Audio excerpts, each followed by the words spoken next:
एक बार की बात है। एक गांव में एक सुभाष नाम का किसान रहता था। वह अपने खेत में काम करके अपना गुजारा चलाता था और बीज लेने के लिए वह शहर जाता था। हमेशा की तरह वह अपने खेत के लिए बीज लेने शहर गया। दुकान में जब वह बीज ले रहा था तो उसकी नज़र दो घड़ों पर पड़ी।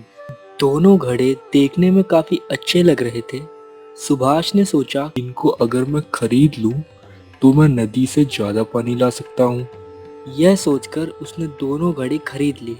अगले दिन दोनों घड़ों को रस्सी की सहायता से एक डंडे में बांध दिया और नदी की ओर पानी लेने चला गया।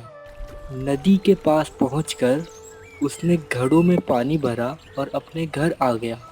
घर आने पर उसने देखा कि एक घड़े में पूरा पानी था जबकि दूसरे घड़े में आधा पानी था। यह देखकर सुभाष समझ गया कि एक घड़ा फूटा हुआ है।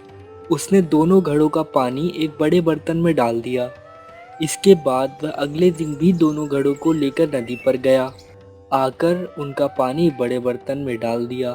किसान जब वहां से चला गया तब फूटा घड़ा सही घड़े से बोलता है, मैं किसी काम का नहीं हूँ। मैं रोज आधा पानी रास्ते में गिरा देता हूँ, फिर भी मालिक मुझे रोज नदी पर ले जाते हैं।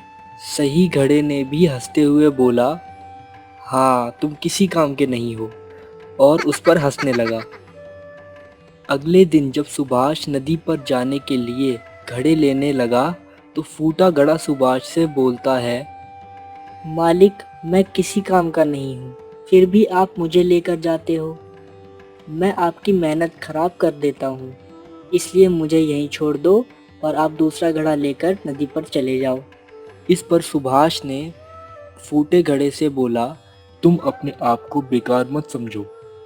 तुम मेरे साथ चलो और रास्ते में आते समय रास्ते के फूलों को देखो, उससे तुम्हारा मन ठीक हो जाएगा।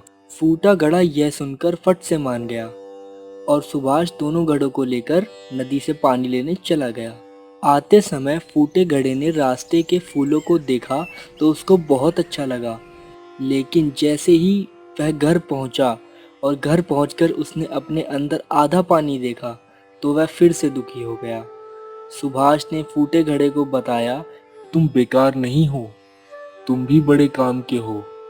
जब मुझे यह पता लगा कि तुम फूटे हुए हो तो मैंने फूलों के बीज जाकर रास्ते में बो दिए थे। तुमने जो रास्ते में आते समय फूल देखे वह सब तुम्हारे पानी से उगे हुए फूल हैं, और ये सभी फूल देखने में बहुत सुंदर हैं। ये तो तुमने अपनी आंखों से देखा है। इसके साथ तुम्हारी वजह से मुझे फायदा भी हो रहा है, क्योंकि इन रास्तों के फूलों को मैं बाजार में ले जाकर बेच देता हूँ, जिससे मुझे इनकी अच्छी कीमत मिल जाती है। यह बात सुनकर फूटे घड़े को महसूस हुआ कि मैं बेकार नहीं हूँ, मेरा भी कुछ लाभ है। बच्चों, हमको इस कहानी से यह सीख मिलती है कि कोई भी चीज़ बेकार नहीं होती। हमारा देखने का नज़रिया अच्छा या बुरा होता है, हमको उसको सुधारना चाहिए।